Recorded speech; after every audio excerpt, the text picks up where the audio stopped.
라련디그 뉴저지 온도교회 오신 모든 분들을 주님의 이름으로 환영합니다. 오늘 처음 오신 분이 혹 계시다면 매달 첫째 주는 전 가족이 온 가족 예배라고 해서 함께 모여서 예배 드립니다. 그래서 영어 찬양도 있고 또 우리 아이들도 같이 이렇게 예배 드리게 됩니다. 보통 이렇게 되면 제가 뭐 영어반 한국말 반 이렇게 아이들한테 설교도 하고 그러는데 이미 아이들은 관심이 없기 때문에 오늘은 한국말로만 설교를 하려고 하십니다. For youth, what you have is a translation. I think we have a translation ready, so you can use your phone to see that right away. I think it's instant translation. And also, 나오고 있어요? 전화기로 보는 거예요? Yeah, and also, if you turn on to second service at 11 o'clock, I preach everything in English as well. So you can check that out in Riverside Community Church, and then you can play that, and then just match the same PowerPoint. I think you can understand that as well. 그런데 오늘은 이 말라기와 스가랴서 그 구약의 마지막 부분을 다루기 때문에 우리가 1월부터 창세기부터 쭉 봐왔잖아요. 그러니까 너무 중요한 내용이기 때문에 제가 한국말로 쭉 설교를 하고 우리 아이들은 you get to see that translation if you have your phone with you. 그리고 오늘 혹시 처음 오신 분이 계시다면 저희 교회는 설교 시리즈를 하는데요. 올해는 특히 1월 1일부터 창세기를 시작해서 구약을 다 보았고요. 오늘이 마지막 구약의 마무리입니다. 그래서 오늘 이 마무리가 되게 중요하고요. 스가랴 말라기를 통해 어떻게 구약이 끝나는지 그리고 어떻게 신약으로 넘어가는지 우리 같이 보도록 하겠습니다. 그리고 다음 주부터는 신약으로 넘어가는데요. 여러분 you don't want to miss next week. Next week에 특히 이 마태복음부터 출발을 하는데 12월까지 요한계시록까지도 쭉쭉 갈 겁니다. 그런데 신약의 팀은 증인이 되는 겁니다. 예수 그리스도의 증인이 되는 것인데 그래서 예배 시간에 제가 우리 교인분들 중에 증인이 될 분들을 불러서 같이 설교 전에 간증 또는 예수님에 대한 이야기를 하라고 하려고 합니다. 근데 다음 주는 우리 인도네시아 JIU에서 블리스버그로 섬기고 계시는 정선주 선교사님이 오셔서 또 선교 보고와 간증해 주시고요. 또 정우정 대표님도 같이 오십니다. 그래서 지금 하나님의 증인들이 어떻게 이 세상에서 하나님 나라를 위해 열심히 일하고 있는지를 다음 주에 제 설교는 짧게 그리고 증인들의 간증이 같이 들어간 예배가 될 수 있습니다. 그래서 다음 주부터 신약으로 여러분 꼭 같이 참여할 수 있으면 좋겠습니다. 근데 오늘은 이제 구약 마무리를 같이 하도록 하겠습니다. 여러분 누군가와 크게 다툰 뒤에 혹시 이런 질문 해보신 적 있습니까? Are we still good? Are we still good? 이게 한국 문화는 좀 아닌 것 같아요. 말다툼을 한 다음에 뭐 여러분들은 말다툼 안 하시니까 잘 모르겠지만 저는 말다툼한 다음에 괜찮나? 이제 우리 관계가 어떠냐라는 질문을 사실은 영어권에서는 Are we still good? Are we good? 이렇게 물어보는데 한국말로는 그 표현이 없는 것 같아요. 우리 사이가 괜찮나요? 뭐 이렇게 물어보지는 않잖아요. 근데 이 Are we still good이라는 짧은 질문 안에는 여러 가지가 포함되어 있습니다. 내가 실수했지만 우리 관계가 좋아질 수 있나요? 라는 뜻이 들어가 있고요. 또 이렇게 망가진 관계를 어떻게 하면 회복시킬 수 있나요? 우리 같이 좋은 관계로 살 수 있느냐? 이렇게 질문을 하는 게 담겨져 있습니다. 사실 구약 성경을 보면 이 질문에 대한 답을 찾고 있다라는 것을 우리가 알 수 있습니다. 이 질문은 우리가 여전히 착하고 괜찮은 사람입니까?를 물어보는 그 모럴 질문이 에티컬 질문이 아니라 죄로 인해 깨어진 하나님과 우리의 관계가 다시 restoration 이 될 수 있는지 다시 회복될 수 있는지를 물어보는 관계에 대한 질문입니다. God, are we still good? 창세기부터 말라기까지 구약 성경 전체에 이 질문이 흐르고 있는데 과연 오늘 말라기와 스가랴서에서는 어떻게 이 부분을 답하고 있는지 한번 보도록 하겠습니다. 먼저 그 말라기와 스가랴서를 보기 전에 짧게라도 전체 구약을 한번 돌아봐야 되죠. 창세기 1장이 너무너무 중요합니다. 하나님이 모든 것을 창조하신 후에 다 만드신 것을 바라보시면서 뭐라고 얘기했죠? 보시기에 좋았더라. It's good 이런 말이 나오죠. 그리고 마지막 인간을 만드신 다음에 그리고 the latest version, most updated version 남자를 만드시고 그 다음에 여자를 만드신 다음에 하나님 보시기에 참 좋았더라라는 말씀이 나옵니다. It looked very good. It was very, very good. 그러니까 여기서 좋다라는 말은 단순히 세상이 아름답게 보인다라는 뜻이 아니라 모든 피조물이 하나님이 만드신 창조 질서에 그 정하신 자리에 있었다, 그 뜻을 따라 존재했다라는 것이에요. 그러니까 하나님이 창조주로서 중심에 계셨고 인간은 하나님을 사랑하고 신뢰하게 됩니다. 그래서 인간과 사람 사이에 두려움과 부끄러움이 없었고요, 사람과 사람 사이도 두려움과 부끄러움이 없었습니다. 모든 관계가 하나님 안에서 제 자리를 지키고 있는 것, 이것이 성경이 말하는 창조 질서의 조음이라는 거예요. 근데 이제 죄가 들어오면서 이 관계가 뒤틀어지고 그 위치가 다 뒤죽박죽 얽히게 됩니다. 그게 좋지 않다라는 뜻이에요. 그러니까 원래 있어야 할 자리에 있는 것이 좋은데, 제가 설교할 때도 원래 이 자리에 있어야 카메라가 비춰서 얘기를 하는데, 아까도 어떤 분이 그러더라고요. 1부회 때 제가 조금 벗어났더니 이제 저 자리에서 안 보이는 거예요. 그러니까 원래 있어야 할 자리에 없으면 it's not good. 그죠? 원래 있어야 할 자리에 있는 게 good. 하나님의 데피니션이 그거라는 거죠. 그러니까 단순히 죄라고 하는 것은 규칙 하나를 어긴 것이 아니라는 거예요. 하나님과 인간의 자리를 뒤집어 버리는 사건, 관계 질서가 무너져 버린 사건이라는 겁니다. 그래서 아담이 하와를 블레임하기 시작했고요, 가인이 동생을 죽이기 시작했고, 바벨의 사람들은 하나님 없이 자신의 이름을 높이려고 하기 시작했죠. 하나님 보시기에 좋았던 이 세상은 죄로 인해 다 뒤틀어져 버린, 원래 자리를 찾아야 못하고 다른 자리에 있게 됩니다. It's not good anymore. 그런데 그때부터 성경은 그래서 한 가지 질문을 계속 던지고 있죠. 그러면 어떻게 하나님께서 이 망가진 세상을 다시 restoration, 다시 굿으로 만들 수 있을까? Are we still good? 이라는 질문을 계속하고 있습니다. 왜냐하면 이 구약의 이야기를 보면 사람들은 계속해서 not good의 포지션을 지향했기 때문이죠. 스스로를 I'm good enough 라고 얘기하면서 하나님 없이도 굿이라고 착각을 했습니다. 그런 사람들에게 하나님은 계속 찾아가시죠. 숨어있는 아담을 찾아가시고, 또 노아에게, 아브라함에게, 야곱에게 하나님이 찾아가십니다. 그리고 이스라엘을 통해 하나님이 이 세상에 보여주시고자 하는 그 goodness, 다시금 원래 자리로 회복시키는 일을 하려고 하시죠. 그런데 이스라엘은 계속해서 죄를 짓고 계속해서 그 자리에 있는 것이 아니라 엉뚱한 자리로 가게 됐습니다. 그래서 사사기에 보면 각자 자기의 소견에 옳은 대로 살았다라는 표현이 나오는데, 그것이 이스라엘 민족 또 인간들을 향한 한 정리되는 문장이라고 할 수 있겠죠. 그게 바로 오늘 스가랴서와 말라기의 이제 배경이 되는데, 그래서 이스라엘 백성이 다시금 포로 생활을 하게 되고 하나님이 다시 용서하셔서 회복해서 예루살렘으로 돌아온 사건, 그 배경이 스가랴와 말라기서의 배경이 됩니다. 지난주 학개소와 비슷하게 스가랴와 말라기 예언자가 활동을 했는데요, 스가랴 활동은 아마 BC 한 520년 정도로 보고 있고요, 말라기는 BC 460년 정도로 보고 있습니다. 한 60년, 70년 차이가 있는데, 페르시아 고레스 왕에 의해 다시 자유를 얻어서 이스라엘 예루살렘으로 도한 이들의 이야기를 다루고 있습니다. 근데 문제는 우리가 느헤미야서를 보아서 알지만, 열심히 돌아와서 하나님께 용서받고 최선을 다해 하나님 뜻대로 살려고 노력해야 되는데, 이들이 변하지 않았다는 거예요. 아무리 노력해도, 아무리 가르치고, 아무리 이런 예배를 드리고 함께 성경 공부를 하고 훈련을 해도 변하지 않습니다. 그러니까 하나님께서는 이들을 향해 크게 화가 났다라는 것이 스가랴서 1장부터 나옵니다. 한번 볼까요? 다리우스 왕 2년 8째 달에 주님께서 이또의 손자이며 베레가의 아들인 스가랴 예언자에게 말씀하셨다. 나 주가 너희 조상들에게는 크게 화를 냈다라고 이야기합니다. 하나님의 진노는 죄를 향한 정당한 반응입니다. 하나님은 죄를 가볍게 여기지 않고요, 하나님은 죄를 미워하신다는 것을 우리가 알아야 할 것입니다.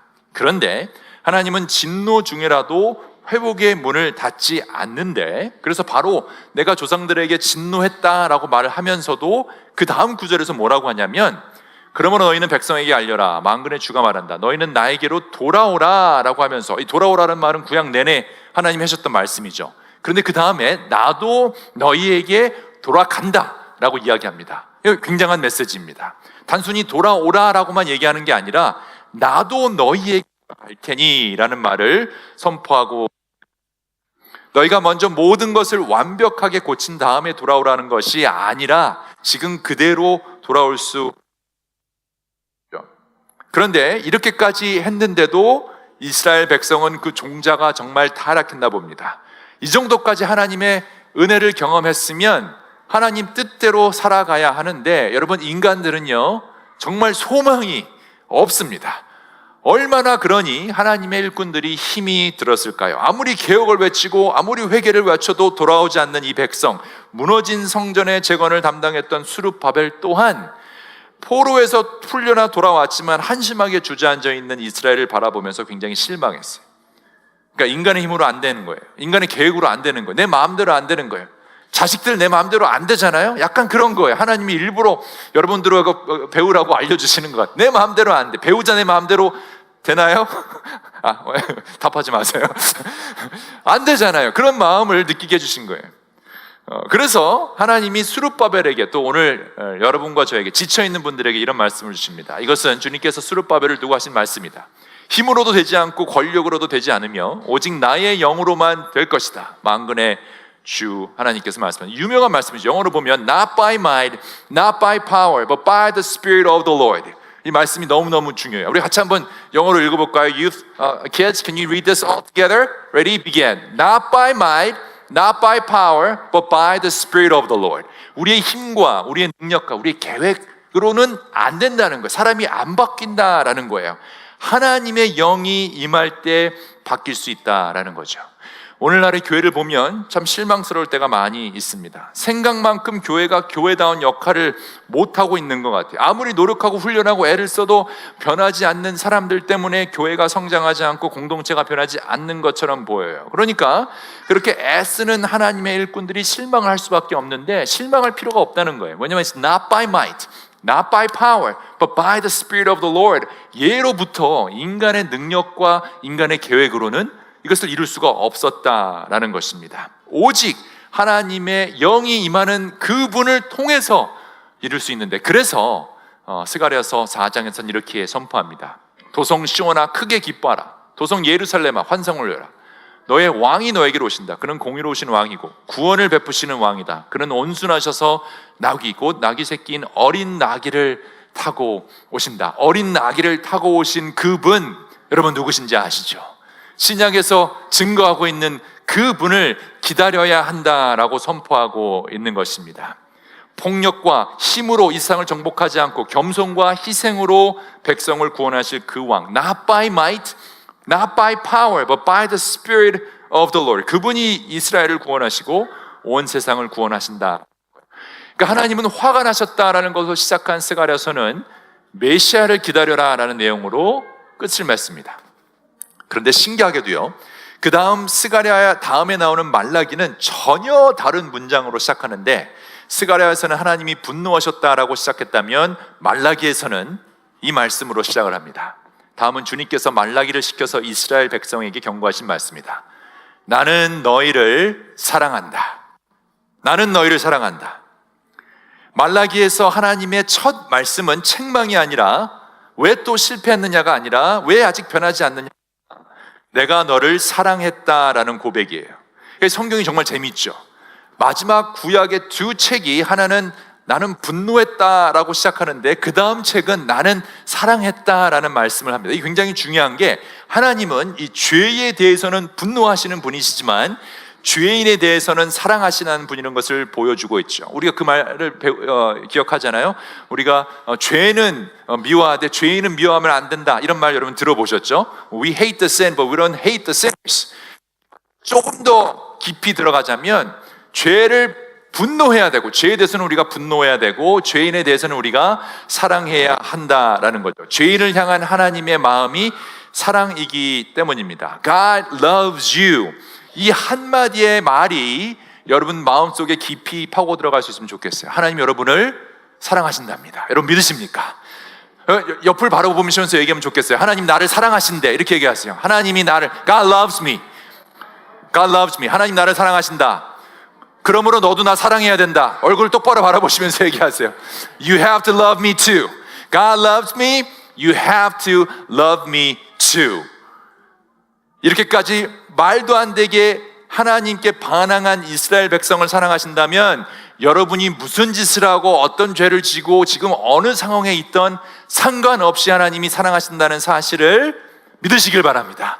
더 놀라운 것은 이스라엘 백성이 정말 말도 안 되게 죄를 지었잖아요. 구약 내내 이 백성은 타락한 종자라고 할 정도로 상태가 안 좋은 이 사람들을 사랑하신 이유가 어쩌면 이걸 통해서 하나님이 이들을 이렇게 사랑하시면 우리는 이스라엘 그 민족보다 훨씬 낫거든요, 사실. 그러니까 하나님의 사랑이 얼마나 깊고 얼마나 넓고 얼마나 높고 얼마나 멋있는지를 우리에게 보여주시기 위함이 아닐까 생각해 봅니다. 그런데 이 정도 얘기했으면 할렐루야 아멘이 터져 나와야 되는데 이 당시 이스라엘 백성들도 똑같이 아무 반응이 없었어요. 그리고 오히려 뭐라고 했냐면 지금 아주 좋아요, 반응이. 왜냐면 그 다음 꼴로 넘어가기가 너무 좋습니다. 이렇게 얘기합니다. 다음은 주님께서 말라기를 시켜 이스라엘 백성에 경고하신 말씀이다. 나는 너희를 사랑한다. 나 주가 말한다. 그러나 너희는 주님께서 우리를 사랑하신다는 증거가 어디 있느냐라고 묻는다는 거예요. How have you loved us? How have you loved us? 하나님은 사랑을 선언하시는데 그 백성은 증거를 요구합니다. 마치 10대 자녀들을 보는 것 같아요. 아무리 사랑한다고 얘기하고 아무리 맛있는 거 많이 사주고 전화 폰도 해주고 뭐 원하는 거 다 해주다가도 한 번 요구하는 거 거절하잖아요. 그럼 어떡합니까? You don't love me anymore. Teenagers, please don't say that to your parents. How can you say that with just one rejection? 우리가 그렇게 많이 사랑하고 그렇게 많이 해줬는데 하나 거절하면 You don't love me anymore. That's not true. 근데 지금 이게 이스라엘 백성이 하는 그렇게 사랑해주고 그렇게 돌봐줬는데 How have you loved us? 이렇게 질문하는 거죠. 마치 10대의 사춘기 아이들 같아요. 정말 우리를 사랑하신다면 왜 우리 삶이 이렇게 힘듭니까? 아니 성전을 다시 세우고 예배 열심히 드렸는데 왜 기대하는 부흥이 영광이 나타나지 않습니까? 하나님을 잘 섬긴다는 그 이득이 무엇입니까? 질문합니다. 그들은 눈앞에 손으로 사랑을 판단했다라는 거예요. 아니 하나님이 나를 사랑하신다면 나에게 잘해 주셔야 하잖아요. 근데 이게 뭐냐라고 따지는 거죠. 돈도 없고 집도 없고 건강도 사라지고 아무리 돌아봐도 하나님이 사랑해 주신다는 물질적 증거가 없으니 차라리 만져볼 수 있고 휘황찬란한 금송아지를 다시 만들어 놓고 저게 여호와 하나님이다라고 하는 게 어떻게 보면 훨씬 더 매력적으로 보일 수밖에 없죠. 하나님의 사랑을 잊어버린 그 마음은 결국 예배와 또 관계와 물질에 대한 불순종으로 연결되어 있어요. 그리고 정말 신기한 것은요, 그러면서도 이들은 여전히 성전에 나왔고 여전히 제물을 바치기는 했는데 마음으로는 하나님을 공경하는 것이 없었어요. 그러니까 하나님의 마음이 있는 곳에 있어요. 원래 로케이션에 가 있어야 이게 좋은 건데 계속 마음이 어긋나는 거. 죄라는 뜻이 자꾸 어긋난다라는 것을 제가 설명했죠. 관역을 향해 쏘아야 되는데 계속 어긋나는 거. 원래 있어야 되는 위치에 가지 않은 거. 그래서 하나님께서 이렇게 선포하십니다. 아들은 아버지를 공경하고 종은 제 주인을 두려워하는 법인데 원래 있어야 될 자리가 그건데 내가 너희 아버지라고 해서 너희가 나를 공경하기라도 했느냐? 내가 너희의 주인이라고 해서 너희가 나를 두려워하기라도 했느냐? 나 만군의 주가 말한다. 제사장들아. 그러니까 이게 지금 문제는 제사장들이에요. 그죠? 오늘날의 목사들이라고 할 수 있겠죠. 문제는 목사들이에요. 장로님들은 괜찮아요. 아직까지 구약에서는 장로님들 갖고 뭐라고 하진 않아요. 신약 가면 이제 장로님들 이야기가 나오는데 뭐 그 장로가 그 장로는 아니지만 문제는 제사장들이에요. 목사들이에요. 너희가 바로 내 이름을 멸시하는 자들이다. 그러나 너희는 우리가 언제 주님의 이름을 멸시하였습니까? 이 나중에 마태복음 25장에 나오는 내용이랑 비슷해요. 우리가 언제 주님을 섬기지 않고 우리가 언제 그랬습니까? 라고 하는 거랑 비슷하죠. 너희는 내 제단에 더러운 빵을 바치고 있다. 그러니까 먹을 수 있는 빵, 최선의 빵을 드리는 게 아니라 버려야 되는 곰팡이 난 빵을 갖다 준 거라니. 그러면서 너희는 우리가 언제 제단을 더럽혔습니까? 라고 한다는 거예요. 너희는 나 주에게 아무렇게나 상을 차려 주어도 된다고 생각한다. 그리고 제물을 가지고 오는데 번제물을 드리기 위해서 짐승들이 와야 되는데 눈먼 짐승을 제물로 바치면서 괜찮다는 거냐? 절뚝거리거나 병든 짐승을 제물로 바치면서도 괜찮다는 거냐? 그러니까 이 당시에 흠없는 동물을 하나님께 바쳐야 되는데 쓸모없는 거, 어디서 팔 수도 없고 이건 팔기엔 좀 그렇고 버리기엔 아까운 것들을 하나님께 갖고 오면서 하나님께 영광 올렸다라고 한다는 거예요. 근데 문제는 그걸 제사장들이 받아서 that's good enough 이렇게 얘기했다는 거예요. 그러니까 문제가 지금 누가 good enough인지를 결정해야 된다고 했죠? 하나님이 하시는 건데, 그게 제사장들이 that's good enough 라고 가지고 오고 거기서 또 그걸 떼어먹고 엉망진창인 상태가 벌어지고 있는 거죠. 그런 것들을 너희 총독에게 바쳐보아라. 그가 너희를 반가워하겠느냐, 너희를 좋게 보겠느냐. 나 만군의 주가 말한다. 이 제사장들이 문제였습니다. 가장 좋은 것으로 하나님께 바친 것이 아니라 못 쓰는 걸 가지고 와서 하나님 앞에 생색을 내고 있었다는 거예요. 난 이렇게 하나님 잘 섬기고 있어. 그러니까 마음이 없었던 거예요. 그냥 이 정도면 I'm good 이라고 생각했고, 이 정도 예배, 이 정도 신앙생활, 이 정도 교회면 we're good 이라고 생각했기 때문에 전혀 하나님의 마음을 알지 못했죠. 하나님을 그 정도 가치밖에 없는 분으로 여기기 시작했다는 거예요. 여러분은 지금 어떻습니까? 여러분의 마음은, 지금 예배 드리러 나온 여러분의 마음은 하나님께 어떤 마음으로 나아가고 계십니까? 우리는 우리가 귀하게 여기는 것에 시간과 마음과 물질을 쓰죠. 사랑하는 사람을 위해서는 시간을 다 토해냅니다. 소중하게 여기는 일을 위해서는 피곤해도 움직이고요, 물질을 다 쏟아붓죠. 예전에 데이트할 때 여러분 얼마나 많은 돈을 투자하셨습니까? 하나도 안 아까웠잖아요. 그 사람의 마음을 얻기 위해서 뭐든 쏟아붓잖아요. 그게 바로 마음이 가는 곳에 물질이 가는 거예요. 그러니까 우리가 무엇을 드리는지가 하나님을 어떤 분으로 여기고 있는지를 보여주는 것입니다. 예배는 하나님의 사랑을 얻기 위한 거래가 아니에요. 이미 받은 사랑을 기억하며 그 하나님의 사랑이 너무 프레셔스하고 너무 감격적이고 이게 너무 좋다라고 하면 내 삶에서 그게 드러나야 하는데, 문제는 이 은혜가 익숙해지면 예배가 의무가 되고 감사는 계산으로 바뀝니다. 내가 이렇게 헌금하고 예배드리고 기도하면 하나님이 이렇게 해주니까 내가 요만큼만 감사해야겠다, 아니면 이건 감사하지 못한다, 자꾸 계산으로 바뀌어요. 근데 이미 우리가 받은 게 어마어마하게 많은데도 불구하고, 이미 우리 자녀들에게 주신 게 어마어마하고 이미 나에게 주신 그 사랑과 은혜가 어마어마한 거는 깨닫지 못해요. 그리고 마침내 냉소가 마음에 들어옵니다. 하나님을 섬기는 게 헛되다, 기도해봐야 달라지는 게 없다, 정직하게 살아봐야 나만 손해본다, 용서해봐야 나만 더 아프다, 인간들 바뀌지 않는다, 교회 오래 다녀도 아무 소용이 없다. 말라기 백성의 죄는 노골적인 우상 숭배뿐만이 아니고요, 이런 냉소의 모습으로 나타나기 시작합니다. 그리고 계속 마음이 변하는 거예요. 어려울 때는 하나님을 찾다가 또 금방 형편이 좋아지면 또 하나님 잊어버리고 내 마음대로 살아요. 그러니까 왔다 갔다 진짜 인간의 마음이 갈 때 같잖아요. 좋았다가 또 싸웠다가, 뭐 부부싸움은 칼로 물베기, 뭐 이런 말도 나오는 이유가 마음이 왔다 갔다 하잖아요. 구약 내내 어려울 때는 하나님을 찾다가 괜찮아지면 하나님을 버리는 변심을 이스라엘이 계속 해왔고, 우리들도 힘들 때, 어려울 때, 또 형편이 좋아질 때 마음이 달라집니다.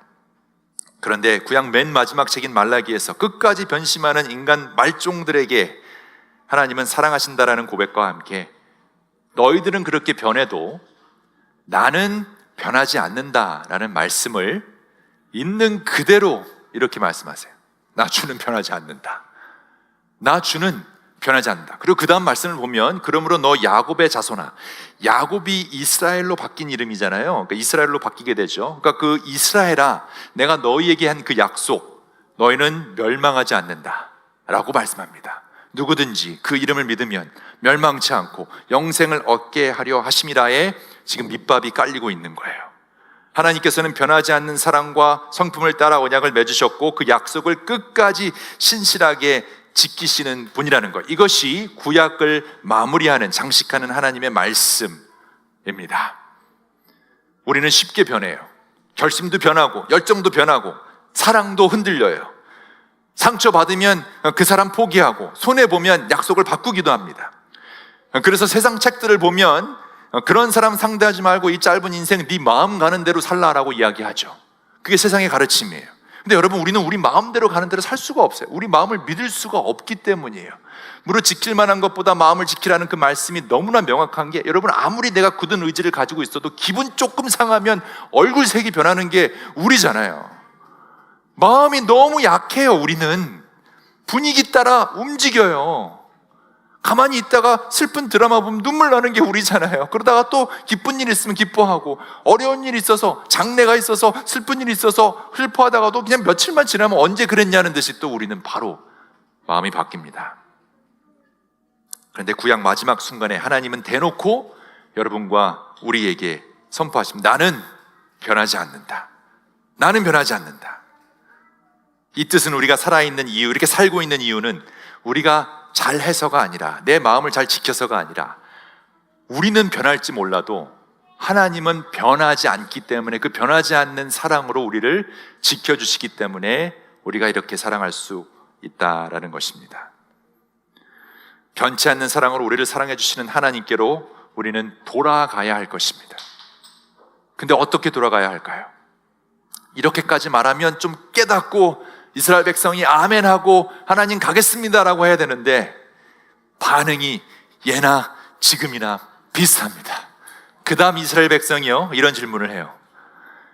너희 조상 때로부터 너희는 내 규례를 떠나서 지키지 않았다. 이제 너희는 나에게 돌아오라. 나도 너에게 돌아가겠다. 나 만군의 주가 말한다. 그러나 너희는 돌아가려면 우리가 뭘 해야 할까요? 라고 질문한다는 거예요. 우리가 그럼 뭘 해야 합니까? 그렇게 구약 내내 하나님이 말씀하셨는데 뭘 해야 합니까? 라고 질문하죠. 뭘 해야 할까요?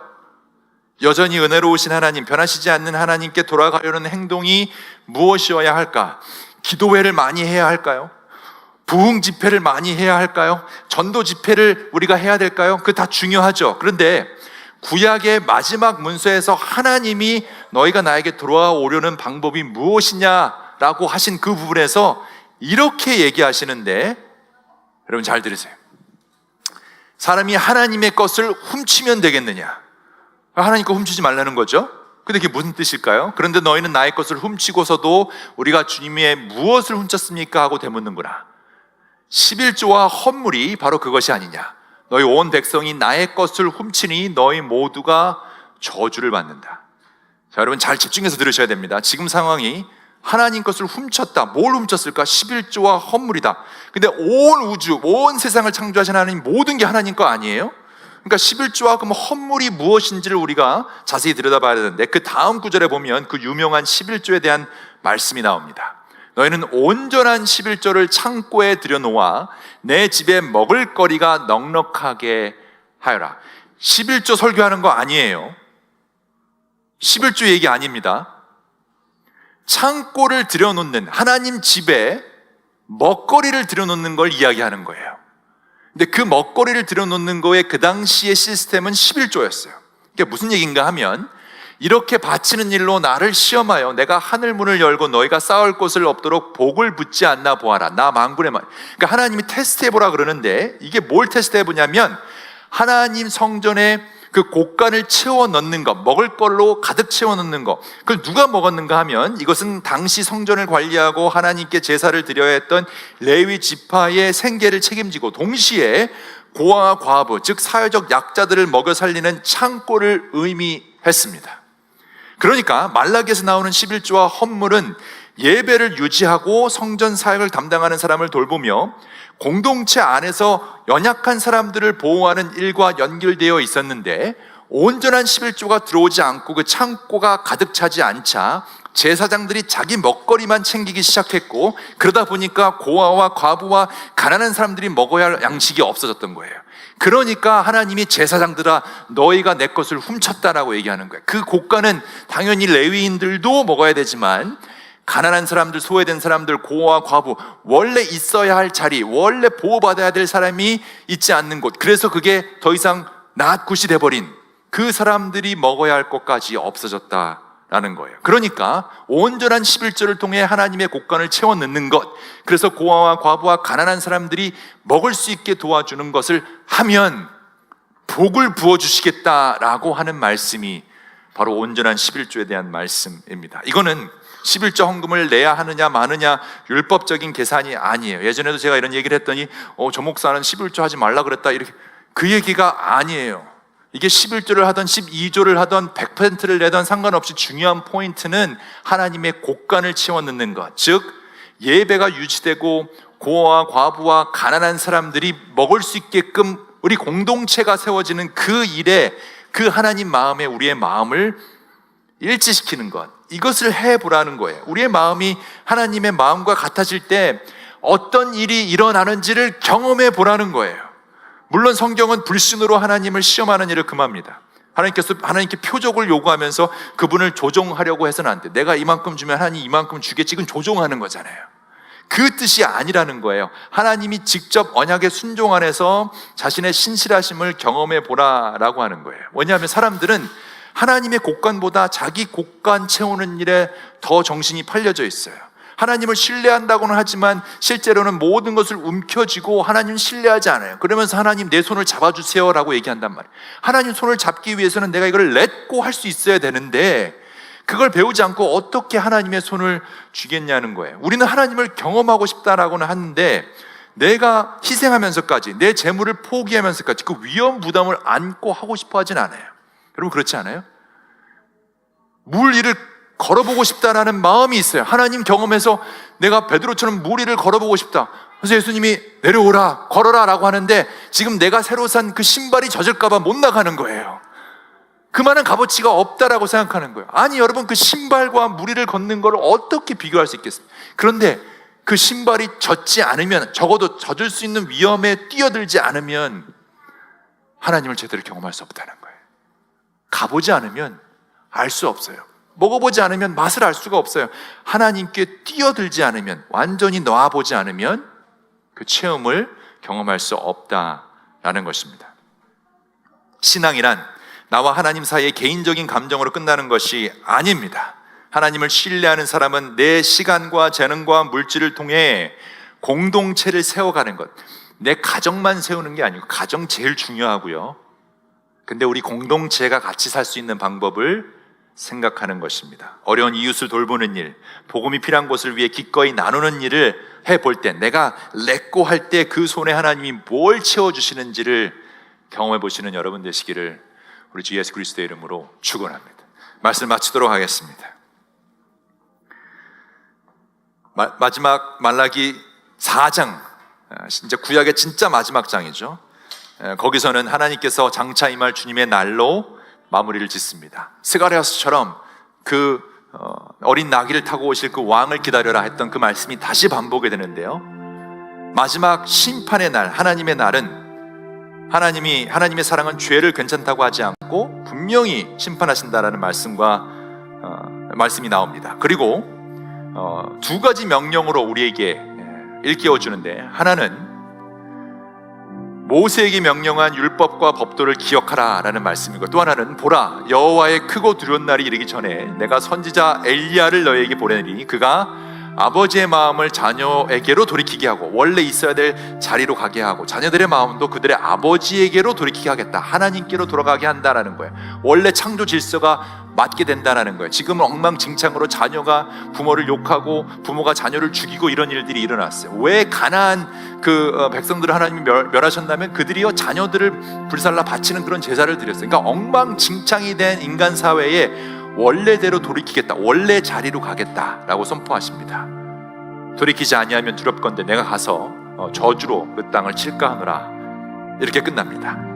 하나님이 새로운 시대를 기다리는 백성에게 기억하라, 그 다음에 기대하라 라는 말씀을 주시고 있어요. 그러니까 이 구약의 마지막 부분에 썸머리는 이렇게 할 수 있을 것 같아요. 하나님의 말씀을 기억하고 하나님의 나라를 기대하는 거예요. 하나님의 말씀을 기억하고 하나님 나라를 기대하는 것, 이렇게 구약이 끝이 납니다.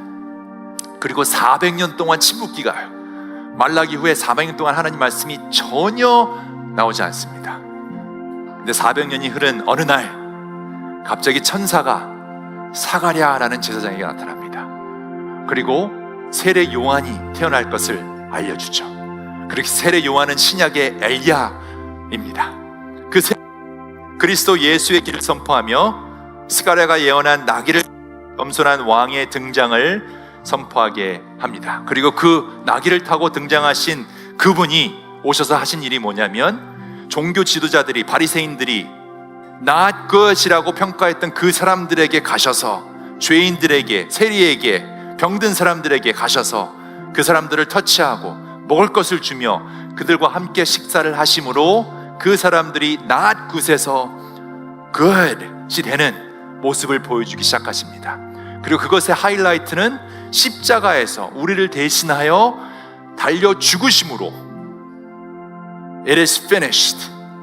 Are we still good? 란 질문에 대한 답을 그분이 주시게 되죠. 여러분, Are we still good with God? 이 질문은 그래서 그 십자가에 달린 그날, 그 금요일 날 성취되게 됩니다. 그래서 우리가 그 금요일을 뭐라고 부릅니까? Good Friday. Good Friday. 그리고 3일 만에 부활하신 예수 그리스도를 통해 우리는 Good Friday에서 머무는 게 아니라 이제는 다시 Very, very good. 사랑하는 여러분, 우리가 아직 죄인 되었을 때에 그리스도께서 우리를 위해 죽으심으로 하나님께서 우리에 대한 자기의 사랑을 확증하셨습니다. 믿으십니까? 우리의 상황은 변할 수 있고 감정도 변할 수 있고 믿음이 흔들릴 때도 있지만 우리를 위해 죽으심으로 확증하신 그 사랑은 변하지 않는다라는 사실을 꼭 기억할 수 있으면 좋겠습니다. 여러분 보기에 황 목사도 변할 거예요. 인간은 변할 수밖에 없죠. 거기에 실망할 필요 없어요. 여러분의 배우자도 변할 수 있고 주위에 있는 사람들, 그렇게 믿고 따르는 사람들도 변할 수 있는데 우리의 소망은 거기에 있지 않아요. 우리의 소망은 죽기까지 우리를 사랑하시고 그 죽음으로 사랑을 확증하신 변하지 않는 하나님의 사랑에 있다라는 것입니다. 그러므로 하나님을 신뢰한다는 것은 마음속으로 믿습니다라고 말하는 것이 아니라 구체적인 순종으로 드러나는 거예요. 예배의 자리를 지키는 것, 하나님께 시간을 드리는 것, 물질을 움켜쥐지 않고 하나님 나라를 위해 사용할 때 어떤 것으로 채워지는지를 경험하는 것, 손해를 보더라도 정직하게 살아가는 것, 상처를 받았더라도 용서의 길을 선택하는 것, 순종하여 하나님의 사랑을 살아내는 것, 이미 사랑받았기에 사랑해 주는 것, 내 배우자에게, 내 자녀들에게, 그것을 통해 신앙이 다음 세대로 넘어가는 것입니다. 우리는 무엇을 드림으로 하나님의 축복을 조정하는 사람들이 아니라 이미 받은 게 너무 많아서 줄 수 있는 그런 사람들이 가득하면 얼마나 좋을까 생각합니다. 그러니 여러분, 오늘 질문을 다시 한번 가보겠습니다. 우리는 변하지만 하나님은 변하지 않죠. 그리고 구약의 마지막 질문인 So God, are we still good?